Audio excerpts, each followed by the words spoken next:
Ahora sí, buenas noches. Ya estamos iniciando una nueva sesión con la unidad Vanguardia Gerontológica. Y el tema es trabajando unidos en el ámbito gerontológico. Ya sabemos que la gerontología es un conocimiento interdisciplinario y transdisciplinar.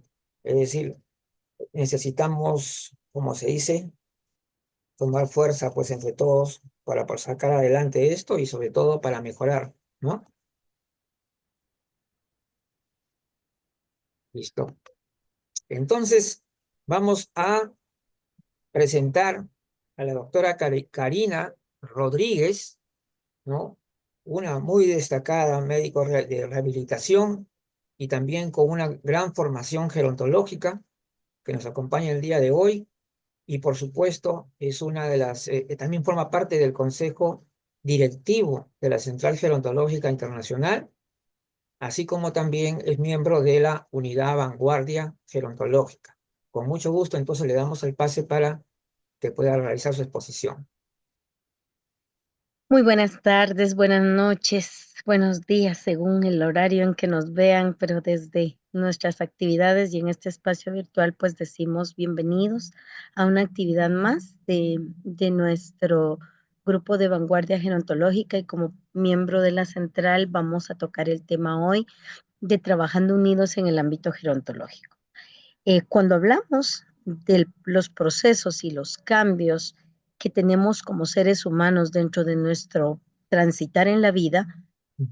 pues no somos seres hechos para estar aislados, sino que toda nuestra línea de vida siempre nos hace estar rodeados de más personas, de núcleos, ya sea familiares, de núcleos de equipos de trabajo, de redes, de lo que nos corresponde vivir y trabajar a todo nivel, porque en todo momento nosotros siempre vamos a estar eh, necesitando de alguna manera un equipo que nos soporte y nos brinde un apoyo en un proceso y también podemos nosotros ser generadores de equipos que vayamos a promover, a actuar, a hacer esa interacción y amalgamar equipos que podamos nosotros ser los promotores de su integración. Entonces, acá en esta esquina yo les pregunto para iniciar y no les doy muchas opciones. Sé que algunos van a tener muchas más, pero ¿cuáles son mis redes?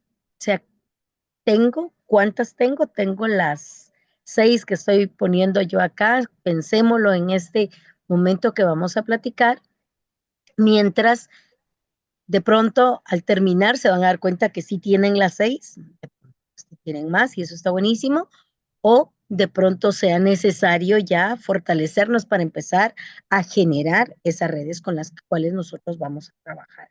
Entonces, partamos de los objetivos del trabajo en equipo. Todos los equipos gerontológicos, todos los equipos que abordamos un grupo poblacional específico, tenemos metas que cumplir y en el caso de las personas mayores, pues yo les traigo 5, hay más, pero yo les traigo 5 que son importantes. ¿Cómo lo es esa parte de la importancia de la socialización, entendiendo la socialización por esas relaciones interpersonales que se suscitan entre miembros de una familia, de una comunidad, de un momento y que los mantienen y hacen que para el exterior se proyecte ese ser humano exitoso, ese ser humano que está trabajando en pro del desarrollo integral de las personas y principalmente su autorrealización y ese desarrollo que pueda ser necesario para sí. Entonces, es muy importante que nosotros estemos bien inmersos en qué tipo de redes o para qué son los equipos con los que vamos nosotros a trabajar. Y también vamos a tener a esa persona que por condiciones de salud, vida, por genética, por historia, va a requerir un cuidado. Y entonces aquí es donde entran justo los centros de cuidado de día, los centros de cuidado prolongado permanente, donde entra el cuidado en casa, quién es el cuidador primario, quién va a asistir, cómo lo captamos, cómo lo fortalecemos, cuándo lo requerimos. O sea, ese punto del equipo de cuidado es fundamental porque va en función de la protección de una persona, en este caso de la persona mayor, miembro de la familia, pero también debemos proteger al cuidador. Sea o no de la familia, el cuidador tiene que ser un miembro del equipo al cual debemos darle ese cuidado, nosotros debemos darle esa fortaleza y no quemar al cuidador, porque si no viene ese burnout que luego nos trae más complicaciones y no solo tenemos a una persona mayor dependiente que requiere cuidado, sino un cuidador quemado que está con mucho daño o proceso de deterioro porque lo dejamos por un lado. Entonces, el equipo debe estar consciente de cuándo requerimos el cuidado. ¿Cómo puedo yo tener el cuidado? Bueno, lo puedo hacer rotado a nivel familiar, fijo a nivel familiar, lo podemos combinar, puede ser mixto, puede ser una persona externa en un horario y a nivel familiar en determinados horarios, principalmente en noche de descanso o a la inversa. En el día lo cuida la familia y que para el cuidador familiar descanse, se contrata a un acompañante, un asistente nocturno para que él esté velando en la noche si se requiere una situación más de vigilia y cuidado y que nuestro cuidador descanse en su ciclo de vida y que no sea como este ámbito laboral que muchas veces estamos buscando. Entonces es muy importante que nosotros demos esa parte fundamental de interés y atención al momento, al núcleo en el que hacemos un equipo de cuidado. Pero también tiene que ver estos grupos, estos equipos de afecto. Y aquí entran los grupos de justo lo que hablábamos hace unas semanas de abuelidad, que habla de justo esa relación abuelos-nietos, donde está el apapacho, el cuentacuentos, el que enseña la habilidad de tejer el crochet, de pintar, de la creatividad o de jugar los juegos tradicionales que el abuelito todavía se acuerda y que nosotros ni nunca lo vimos y lo vamos recreando con lo que nos cuenta. Entonces, este tipo de afecto está relacionado ahí sí con emociones y sentimientos. En nuestro imaginario pudiera ser familia, pero no necesariamente.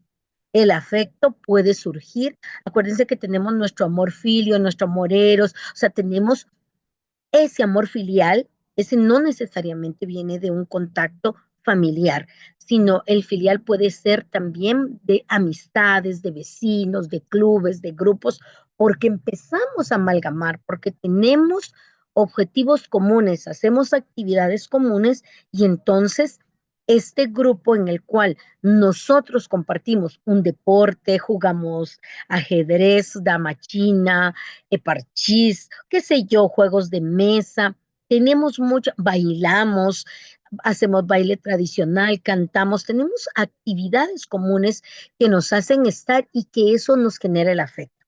Acaba de pasar el día del abrazo y se dice que para uno estar sano tiene que dar por lo menos 14 abrazos honestos al día para uno generar ese cambio en nuestros sistemas hormonales y de neurotransmisores y estar bien. Y eso está científicamente comprobado, no es solo porque hay, venga y demos el apapacho y hablemoslo por decir, sino que existen evidencia científica de evaluación de neurotransmisores luego de este tipo de contacto que logramos y ese abrazo es una expresión de afecto y estos grupos de afecto son sanadores y entonces muchas veces uno llega y abraza a alguien y dice es que yo necesitaba un abrazo tuyo. ¿Por qué el de esa persona? Porque lo siente uno genuino, lo recibe de verdad con ese afecto. No nos tienen a veces que decir nada, solamente dar ese tipo de afecto puro y genuino y esos grupos son parte fundamental de nuestra vida. También tenemos estos equipos de reproducción y estos están dados fundamentalmente en toda la línea que está en esa capacidad de procrear, de generar, y no solo en la expansión de familia y tener hijos, sino también hoy por hoy lo vemos en función de la adopción, de integrar grupos afines en los cuales uno dice mi rooming, ¿va? O sea, me voy a unir con otra persona que puede tener intereses afines a mí o voy a dar mi casa como pasa en algunos países, en la cual la voy a dar a un sistema de cuidado para que si alguien que necesita solo dónde vivir para que no esté solo, pero con compañía, yo doy una parte de mi vivienda para que pueda estar a mi lado y en esa línea yo poder acompañar y poder dar apoyo.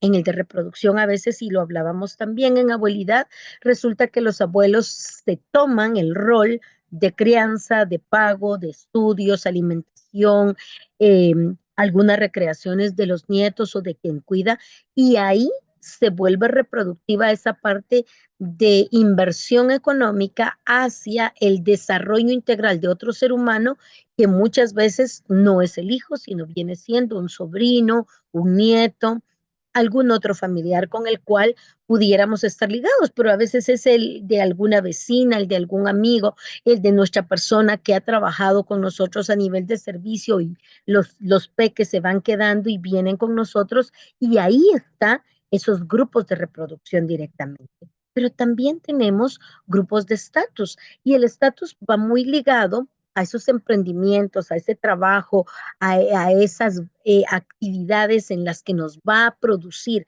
algo económico y viene desde el establecimiento de un patrimonio y una economía a dar un sustento financiero.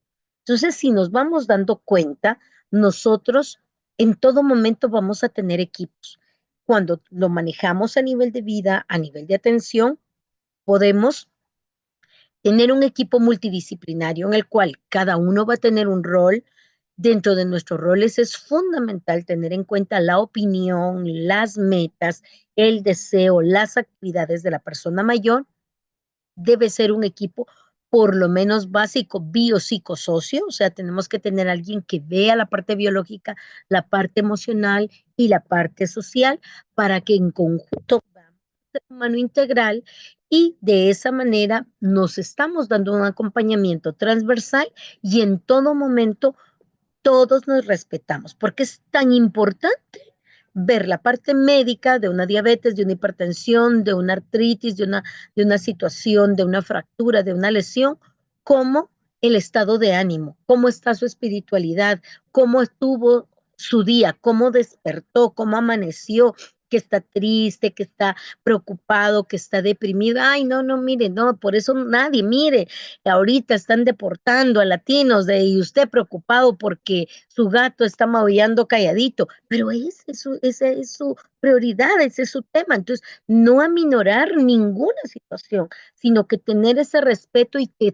todos los roles que cada uno hacemos y que cada uno brindamos sea tomado con la misma importancia, porque somos seres integrales biopsicosocioespirituales en todo momento y mientras una arista de estas son cuatro patitas de una mesa, mientras una se nos caiga o no esté bien, se nos viene toda la torre. O sea, nada de lo demás va a funcionar con que tengamos una que no esté bien trabajada. Entonces, ese equipo es multidisciplinario porque tiene varias disciplinas, pero estamos juntitos y cerca de la persona. Sin embargo, ¿qué pasa?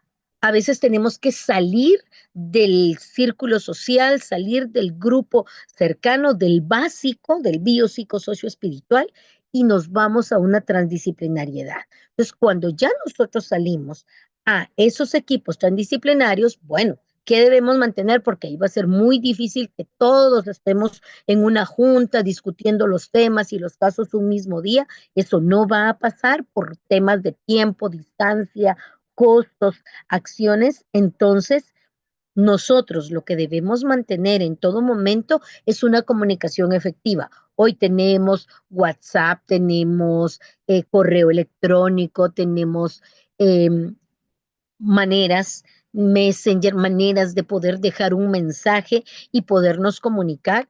Y por eso es tan importante que en todo momento nosotros estemos buscando el que la comunicación sea asertiva, sea oportuna y sea en función de el darle a la persona mayor lo mejor que todos los miembros del equipo le puedan brindar y proporcionar.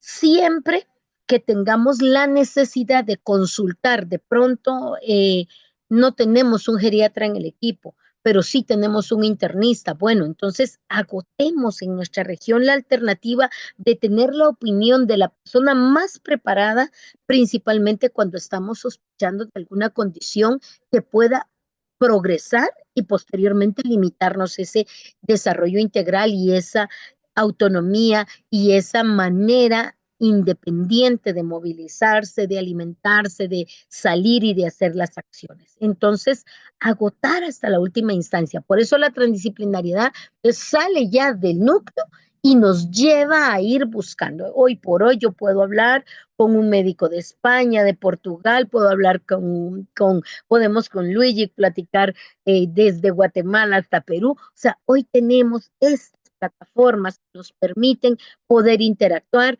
10, 15 minutos de coincidencia para definir un objetivo, una acción, lo merece y sí se puede trabajar de esa manera. Importante tener un lenguaje común, que siempre trabajemos con miembros de equipo que compartan nuestra manera de abordar el tema, que compartan cómo lo vamos trabajando, porque si entre nosotros generamos polos negativos unidos, ¿qué es lo que va a llegar? Y sí, que vaya la ironía, vaya, unidos, polos negativos que estén en pugna, peleando, ¿qué va a hacer? Separar, disruptir, y eso no nos va a ayudar a que podamos alcanzar las metas y los objetivos del equipo. Oportunidad de atención. O sea, cuando yo necesito brindarle la atención a la familia o a la persona, tengo que estar. Y si yo no, tiene que haber un segundo. Y si no está, tiene que haber. O sea, debemos manejar esa escalera de esos escalones de quién puede apoyarnos para que la oportunidad, porque nosotros en la vida somos ríos fluyendo. Y lo que yo hoy tenga de preocupación o me pase, me abordan pasado mañana, ya no es lo mismo. Yo estoy en otra condición, ya la situación progresó. Si es algo infeccioso, puedo estar ya hasta en un intensivo. Si es una situación glicémica, puedo estar muerta. O sea, no podemos postergar. En ninguna persona debiéramos postergar, pero en la persona mayor, menos, porque tenemos ya compromisos multisistémicos que no podemos dejar y aplazar ninguna decisión o acción. Luego, que buscar que nuestra persona esté satisfecha, que ese nivel de satisfacción esté al tope, que salga, que se sienta escuchada, que se sienta apreciada, valorada, que fue el centro y no venir yo como profesional decir, mire, yo le digo que usted tiene que dormir, tiene que comer, tiene que tomar agua, no camine sin tomar agua y empiezo yo a hacer un testamento de regaño. Y al final no me dieron nada, ni hizo caso en nada ni cumplió nada. Entonces yo perdí mi tiempo, no logré el objetivo, ni por el que llegan conmigo, ni tampoco voy a hacer ese cambio en la persona. Entonces sí le escucho, sí sé que agua no le gusta, pero entonces échele una rodajita de limón, ya le cambia el sabor y ya se la va a tomar. No se la tome fría, tómesela al tiempo, o al revés.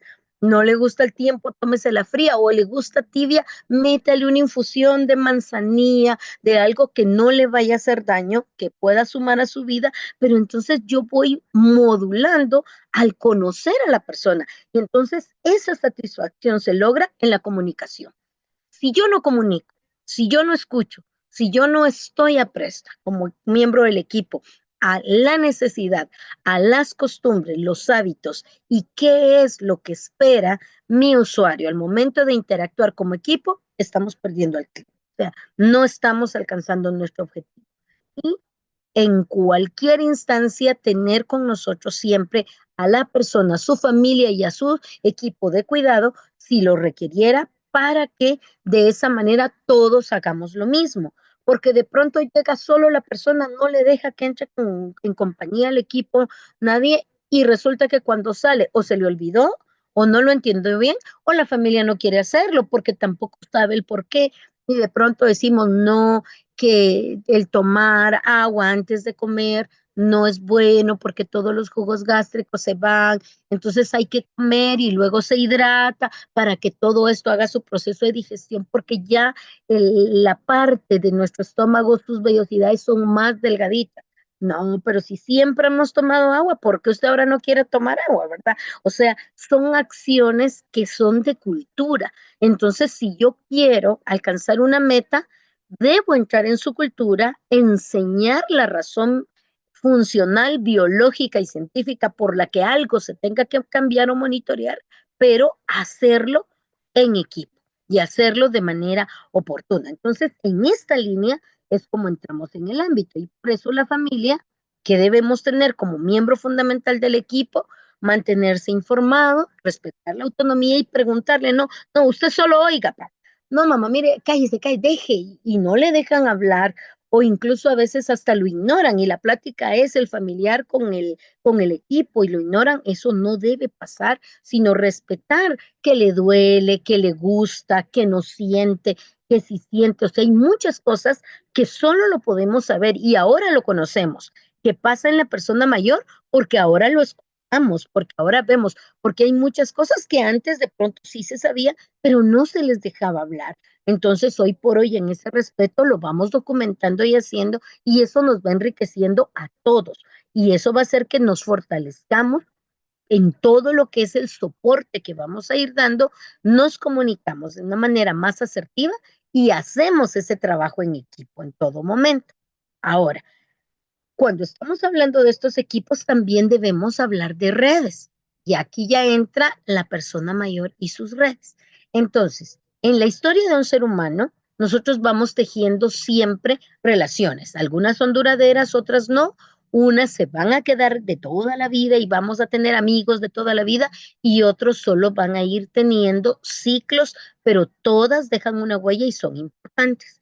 Dentro de las relaciones duraderas, pues nosotros vamos a ir viendo algunas que nos van a servir para generar soporte económico, de adherencia filial, recreativo, cultural, de luchas sociales. Tenemos a mucho de lo que se ha logrado de personas mayores, ha venido de colectivo de personas mayores que han generado cambios políticos, cambios en derecho, buscar inclusión, buscar participación. Las luchas sociales han nacido de grupos y colectivos de personas mayores porque se unen y en esa beligerancia llegan a poder desarrollar estructuras que luego permiten que se respeten, se velen o se visibilicen más sus derechos. Entonces, cuando una red ya inicia, ¿qué función es lo más importante que debemos tener en la línea que corresponda, en la línea ya sea de economía, filial, recreativa, política? Es orientar, informar, capacitar, promover y atender la salud fundamental, ver alimentación, defensa de derechos, recreación y cuidados. Para eso tenemos nuestras redes. Entonces, dentro de nuestras redes hay acciones fundamentales, como lo es fortalecer relaciones. A veces todos queremos ser líderes, no todos podemos ser el que lidera, pero cada uno va a ser importante en lo que hace. Si no hay alguien que cronometre el tiempo, si no hay alguien que documente, si no hay quien lleve el registro, si no hay quien cobre la inscripción, quien vea, si no hay quien vea la refacción, no funciona una red. Entonces, cada uno tiene un rol como en un organismo, como un cuerpo, todos somos necesarios. Así son las redes. Entonces, cada uno en su talento, en lo que más haya desarrollado y en lo que más haya trabajado, así es como debemos de ir escuchando e ir buscando la manera de trabajar directamente eh, dentro de todos los componentes que nosotros vamos a aportar dentro de una red directamente. Luego, que es otra parte fundamental, ubicar, buscar y ubicarnos en los espacios donde podamos hacer nuestras actividades. Aquí en mi ciudad no hay playa. Entonces yo quisiera que practicaran surf. ¿A dónde me los voy a llevar? O sea, no es una realidad, entonces tengo que ponerme en mi contexto. Pero aquí en mi ciudad sí hay áreas para hacer caminatas en áreas que se han ido recuperando al aire libre. Podemos hacer actividades lúdicas, podemos hacer baile, podemos hacer actividades de lectura, de escritura. O sea, tenemos espacios. Entonces, nos debemos ubicar donde nos faciliten y luego ir buscando quienes tengamos intereses comunes y de esa manera ir entrando. Las redes sociales que llevan, van a sostener una mejor calidad de vida y nos van a permitir que, miren, no hay mejor acción que entre iguales. Y quien le da la mano a un igual, o sea, se escucha mejor, se conoce mejor, se llaman, se hablan, saben sus horarios, conocen sus tiempos y ese acompañamiento en crisis de salud emocional, económica, que se hacen cooperacha, le decimos aquí en Guatemala, que es solicitar plata para alguien que por medicina, por sangre, por lo que sea, nosotros vamos buscándolo. Para eso nos sirven nuestras redes de manera fundamental e importante. Entonces, ya en la parte, para que no todo sea solo hacer comentarios, ya en la parte de estructura, entonces tenemos que las redes pueden ser de apoyo formal o de apoyo informal. Todas funcionan, todas sirven y todas son fundamentales en nuestra vida.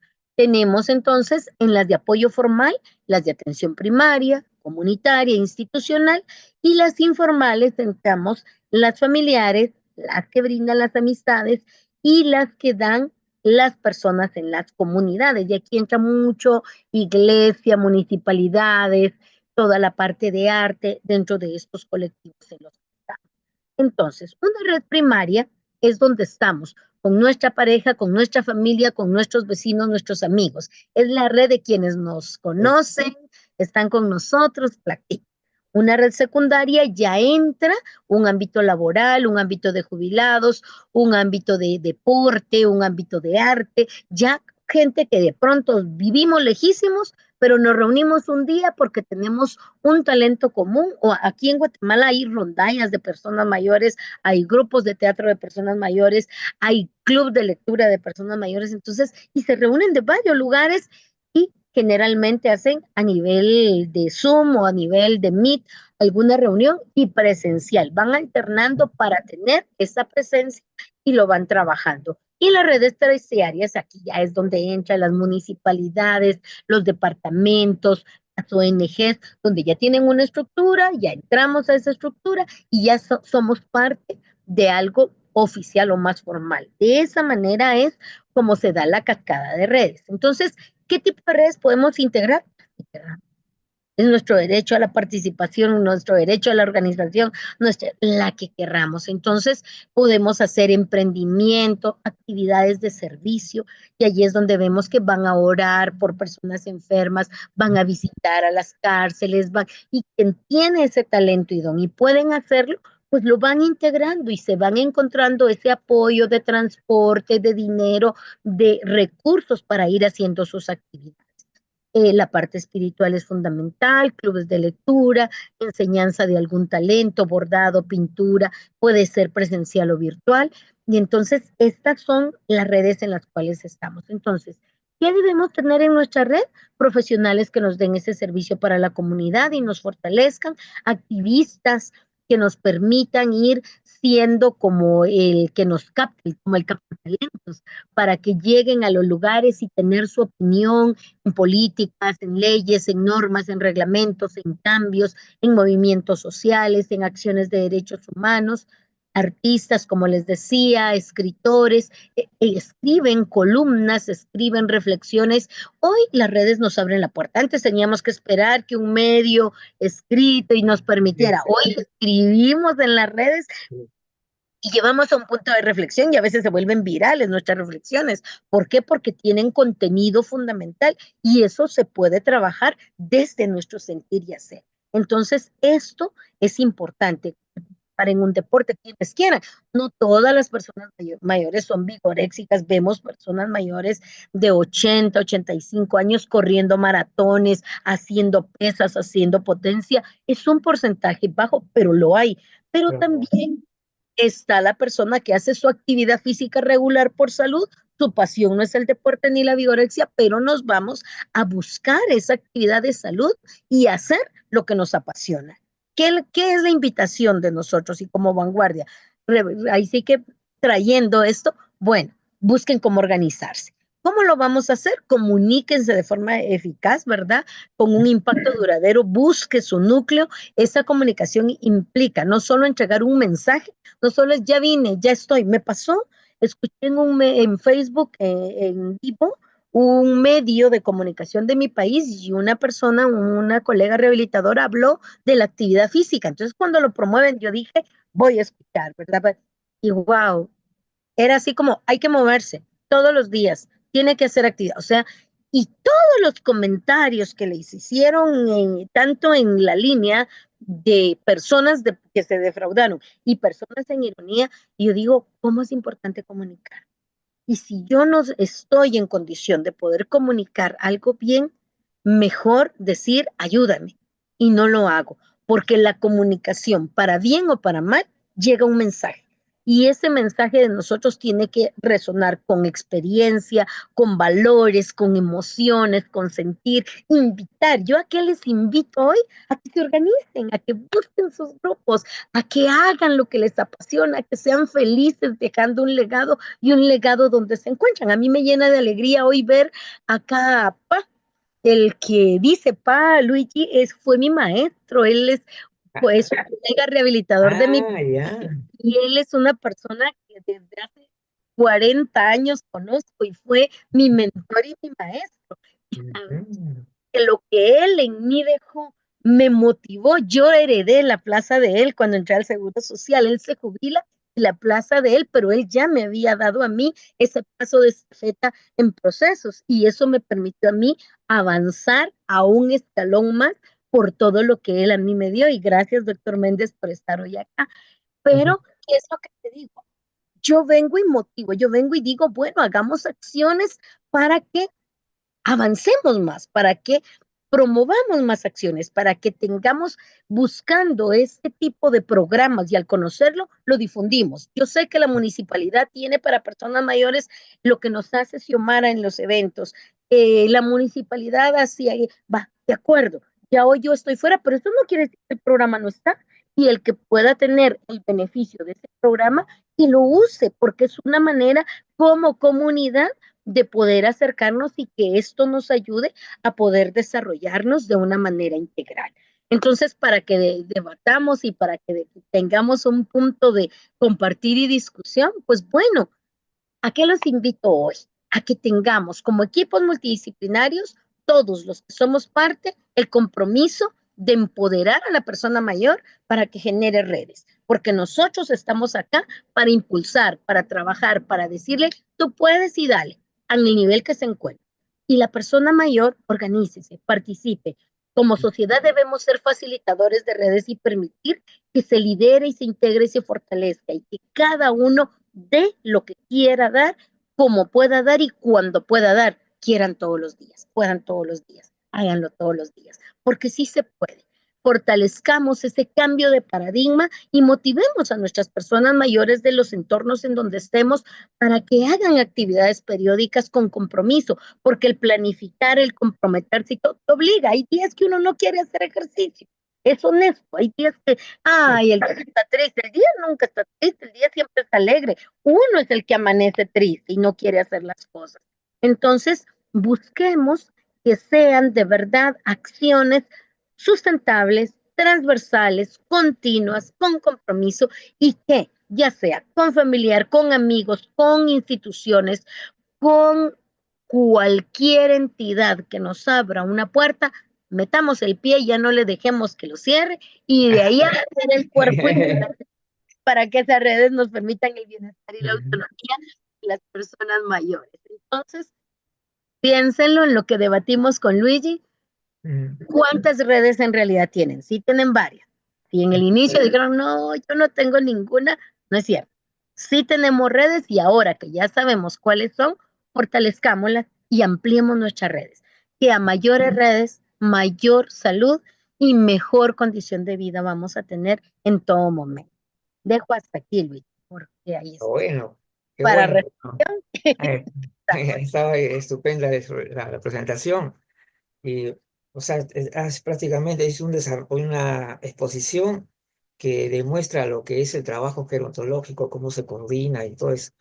Entonces, para ir comentando un poquito también, eh, también hay a veces, eh, si bien es cierto, hay muchos profesionales que cumplen su rol a cabalidad, pero también hay unas personas a veces toman un papel muy paternalista, incluso adoptan un papel de guía, ¿no? Frente a una persona mayor y cuando en realidad no somos, no podemos estar ponernos como guía. Yo diría que más bien lo máximo que podríamos hacer es ser asesores, ¿no? Consejeros, asesores, eso sí, Y si tenemos que, nos sentimos obligados, digamos, de repente por una situación complicada, tenemos que convencer a la persona, ¿no? O sea, tenemos que respetar su autonomía, ese es el punto, ¿no? Este es uno de los puntos importantes también, porque este es uno, y yo te digo esto porque a veces también hay personal, por ejemplo, que trabaja en centros de personas mayores que no tienen la suficiente capacitación, no tienen la visión, por decirlo, ¿no?, gerontológica adecuada. Entonces, su visión de las personas mayores es siempre la de la persona débil, de la persona que hay que guiar, que hay que... Entonces, esto genera que también las actitudes que toman, a veces son sobreprotectoras, condescendientes de mala manera. O sea, de alguna forma, pues ya sabemos que el edadismo no es algo que se manifieste a veces de manera clara, ¿no?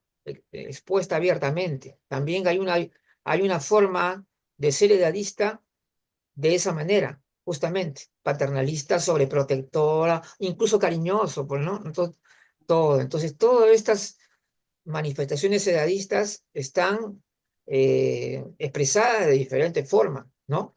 De diferente forma. Y una de las cosas que tampoco no se respeta a veces es justamente eso, el sentido de responsabilidad de la persona mayor. O sea, a veces, por ejemplo, se dice que una persona no debería hacer tal o cual cosa cuando realmente la persona puede que tenga sí esa capacidad.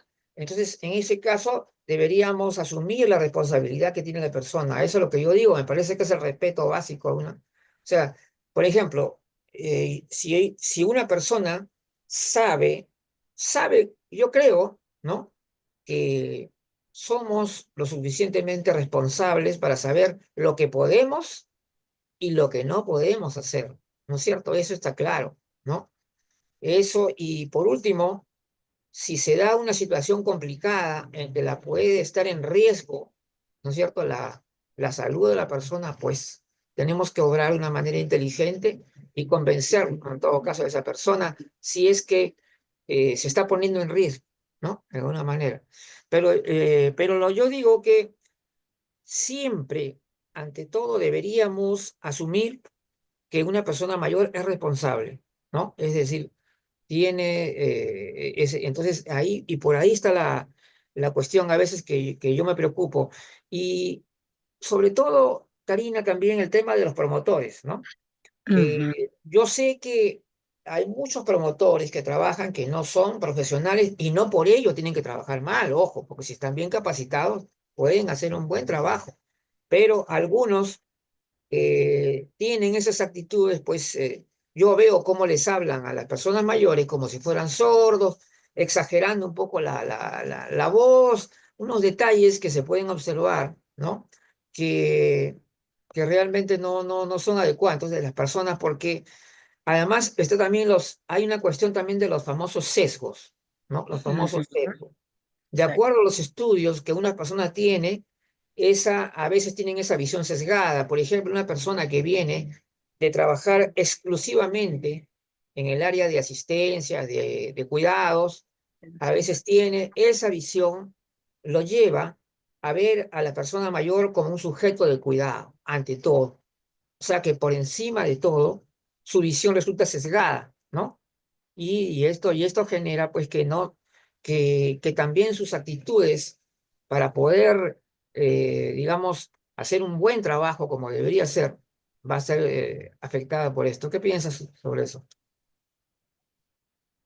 Sí, yo sí considero lo que yo decía, ¿verdad? De los roles de cuando hacemos el equipo multidisciplinario, es de tener a la persona más capacitada que podamos tener y si en determinado caso, por recursos económicos, por condiciones sociales, por falta de un cuidador capacitado, pues darle a nivel local un buen entrenamiento, una supervisión cercana, ir dando ese apoyo para que en ningún momento nosotros pongamos en riesgo a Ujú. la persona, porque Claro. pues y sí, mira, yo con lo que tú decías, tan cierto, cuando uno dice el mismo daño haces maltratando que sobreprotegiendo, porque ujú, dañas cuerpo y dañas la parte emocional haciéndote de menos al golpearte y maltratarte, pero cuando sobreproteges te estás diciendo no puedes, eres incapaz de hacer eso, no puedes hacerlo. O sea, te tiro al otro lado y eso también, y psicológicamente hace mucho daño. Y es cierto, uno encuentra con mucho, no vamos a utilizar, no quiero ni repetir los ujú. términos que con mucho cariño, porque hasta con vocecita suave y con ternura Sí, te están sí, sí, diciendo sí, inútil. sí, sí. Entonces, mejor démosle la traducción que nos da el traductor de la Real Academia Española y que nos diga eso no es, pero sí pasa mucho y lo hacemos más como para suavizar el tema de, ay, me lo evito, no lo quiero trabajar. Entonces, sí es fundamental. Y sabes, que algo que para mí es de verdad no negociable, hablar de los derechos de las personas mayores con quien sea que esté cerca, porque de esa manera vamos a ir replicando y vamos a ir fortaleciendo ese respeto a sus derechos Claro. y partiendo luego de todo lo físico que esto va a conllevar y que también tengamos en cuenta el tema de hasta dónde requiere ese tipo de apoyo y de asistencia, porque de pronto, ay mamá, siéntese a ver televisión, ahí ella que lo haga, pero no va a cocinar si le gusta.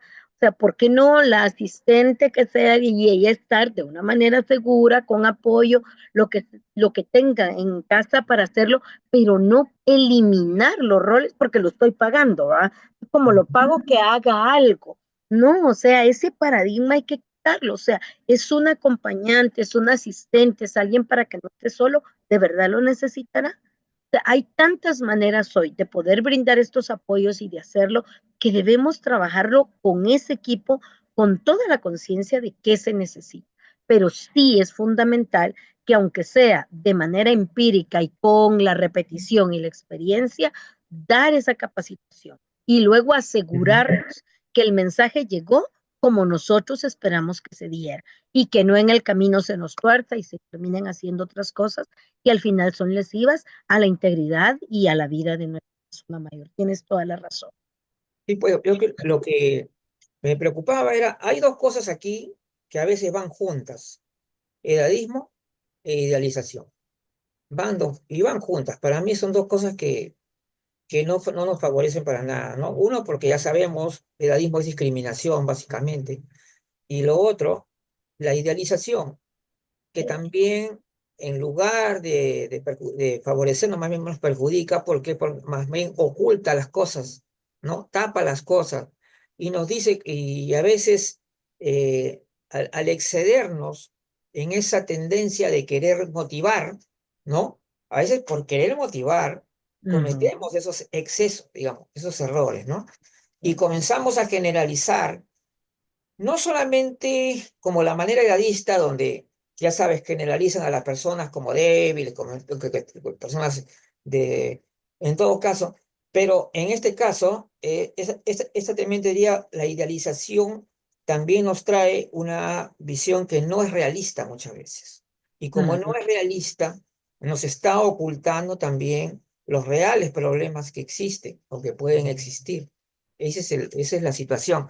Por eso yo digo que si estas dos cosas negativas van juntas en realidad. Es más, a veces yo digo que cuando tú te vas al extremo, terminas siendo idealista al final de cuentas, ¿no? Esa es Sí. una de las cosas que yo veo. Y entonces, cuando las personas, por ejemplo, que trabajan en centros de personas mayores, que trabajan en la comunidad, todas estas personas tienen que tener, como se dice, eh, esa visión gerontológica, integral, holística, como la que tú creo que lo dijiste al inicio, ¿no? Eso es importantísimo, es fundamental. Persona que no tiene visión gerontológica no va a poder desarrollar un trabajo de calidad, verdaderamente. Los que tenemos esos sesgos que ya comenzamos a ver de las personas mayores son personas débiles, son personas en decadencia y cosas así, definitivamente ya estamos mal desde el inicio. Entonces, de hecho, además es un grupo de edad extremadamente diverso, más diverso que cualquier otro grupo. ¿Por qué? Porque es el grupo de edad más grande, ¿no? Porque se le asigna el rol de persona mayor a una persona que ha cumplido 60 años, al menos en Latinoamérica, ¿no? Pues en Europa, 65 años. Pero para que veas que es una cuestión básicamente política, Legal. porque en realidad el tema de la vejez no viene amarrada necesariamente con el hecho de cumplir 60 años. Y Ujú. eso se está demostrando en que cada etapa de la vida tiene ciertos cambios, características que se pueden definir claramente, pero que ahora tenemos la tendencia de no querer definir la vejez y más bien queremos decir lo que no es nada más, ¿no? Algo así. Algo Sí, entonces así. yo digo a la gente, definan la vejez, no tengan miedo, digan la verdad, digan, si hay pérdida de capacidad intrínseca, hay pérdida de capacidad funcional, el sistema inmunológico no es el mismo, hay que decir la realidad también de las cosas. O sea, no se trata tampoco de, por el hecho de querer motivar, ¿no? Nos llevemos a algo que no es, que es irreal completamente. Algo que lo que a veces yo he considerado como una especie de mentiras convenientes, las famosas de acomodar un poco la realidad, ¿no? Pero, pero lo importante es que ese trabajo en equipo que tú has definido muy bien, y yo creo que cada vez me doy cuenta que más profesionales de otras carreras que antes no se interesaban, ¿no? En el tema gerontológico, ahora sí Y ya están le ahí, están poniendo. ¿no? ¿Te das Exacto. cuenta? Cada Sí. vez está aumentando. El otro día he visto un libro muy interesante de un ingeniero, ¿no? Que se llama Reescribiendo el Edadismo. Él es de Guatemala también. Entonces, Ujú. estoy viendo que cada vez más profesionales se interesan por el tema, y es que es un tema que está Exacto. creciendo, y el hecho mismo de que, pero por una parte también, Karina, hay que destacar también el hecho de que tratar de que no se problematice tampoco la persona mayor, o sea, no sé, como que el hecho de que haya más personas mayores, ¿no? En el mundo hoy, ¿no? En promedio, entonces hace que la gente lo vea como esencialmente como problema. Una amenaza. Pero la situación acá, pero lo malo de esto es justamente que se problematice a la persona cuando en realidad el problema no está en la persona, esta persona es en la sociedad y el Estado mismo, ¿no es cierto? De cada país, ¿no?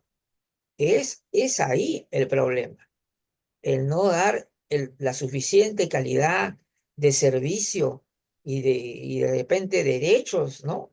A las personas para que puedan estar como deberían ser. Entonces, esa es una de las cosas interesantes. Y como yo decía, por ejemplo, tú estando en un trabajo, trabajando en equipo con un grupo de promotoras, personas así como tú pueden hacer también un gran rol, podemos decir, a nivel de enseñanza, de capacitación. Sí. Sí, entonces, y así, decir que me parece que hay que buscar, sí, hay que seguir trabajando así, con esa visión de equipo y también de respeto a la autonomía de la persona mayor, que para mí eso es fundamental, eso es algo que debería aparecer número uno, arriba debería Exacto. estar, ¿no? No abajo, sino arriba. Respeto a la autonomía de la persona mayor y que él elegirá qué tipo de cursos o talleres le gusten a él o cuál crea que sean más interesantes. Y nosotros, nuestro papel no es guiar, sino es a lo mucho ser consejeros o asesores, nada más. Hasta ahí nomás llegamos nosotros con el respeto a las personas. No sé, Exacto. a ver, Sí, tu sí, comentario nosotros final. Sí. Sí, nosotros al final, justo lo que tú dices, nosotros debemos ser facilitadores y facilitadores de información. O sea, Claro, yo tengo la información médica, tengo la información de instituciones, puedo apoyar a formar a un cuidador. O sea, yo tengo información, pero eso es lo que somos. Pero al final, las decisiones se deben tomar en equipo y ajá, luego de lo que los objetivos que como equipo nos planteemos, todos ir caminando y dándole en esa línea. eso Así sí, es como así, debiéramos trabajar. claro, Y creo que, un objetivo bien definido, ¿no? Claro, exacto. Y perfecto. así es como Sí, debemos pensarlo y hacerlo. Y creo que en la medida que lo vayamos llevando a la práctica y haciéndolo, pues irlo normalizando, ¿verdad? No todos funcionan así, bueno, no, pero vamos enseñándolo. Y creo que de esa manera cada granito va a ir sumando a que podamos tener esas realidades de respeto, de autonomía, de desarrollo y pues justo el día de hoy era a nuestros equipos que lo hagamos bien, que lo hagamos en esa línea, no es porque lo digamos nosotros, sino es porque claro. es la línea en la cual debemos ir en el respeto y a las personas mayores que no teman organizarse, que busquen sus redes, porque una red es vida y eso es importante. Bien, entonces, bueno, ya llegó el momento de hacer los anuncios. Mañana, martes 6:45 de la tarde, vamos a tocar varios temas para de conversación, el cual espero también contar con la doctora Karina Rodríguez mañana. eh, Entre ellos el tema, la visión gerontológica. Vamos a definir claramente qué es una visión gerontológica, cuál es la constitución de esto, hacia dónde vamos. Luego vamos a abordar cómo debería ser un verdadero enfoque preventivo gerontológico, ¿no? Porque hoy en día se habla mucho de políticas preventivas para el cuidado de las personas mayores, pero no se habla del envejecimiento de la población y también deberíamos hablar de eso. Discursos caducos en gerontología, claro, porque ya con el tiempo hay un tipo de discurso que ya se renueva. ¿Por qué? Porque ya vamos descubriendo más cosas, avanza la investigación científica, ¿no? Y, y entonces ya tenemos una necesidad de renovación, ¿no? Y finalmente, hay lo que yo llamaba mentiras convenientes en el ámbito gerontológico. Esto está en, como pregunta, cómo nosotros vamos a descubrir que muchas de las cosas que se dicen, ¿no? Que se dicen no son del todo ciertas, en todo caso, y algunas cosas se dicen para motivar, por diferentes motivos, por diferentes cosas, pero que realmente no son del todo ciertas. Entonces, y también faltaba una, la que está más cercana. También tenemos el 29, sí, el miércoles 29 de enero, la Red Internacional 1 presenta a la licenciada Rosa Valentina Campos con el tema Prevención de Caídas, consejos útiles. Este también es un tema muy interesante que vamos a tener ese día. Muy bien, y entonces la Central Gerontológica Internacional los invita a participar de manera activa y que estén presentes en todas las actividades. El año pasado hemos cerrado con 180 actividades, incluyendo congresos, simposios, mesa redonda, conversatorios y muchas conferencias y por supuesto los programas. Así que los invitamos a que sigan pendientes con la Central Gerontológica Internacional y reiterando nuestro agradecimiento a la doctora Karina Rodríguez, que es una muy destacada integrante de nuestra unidad especial de revisión conceptual, vanguardia gerontológica.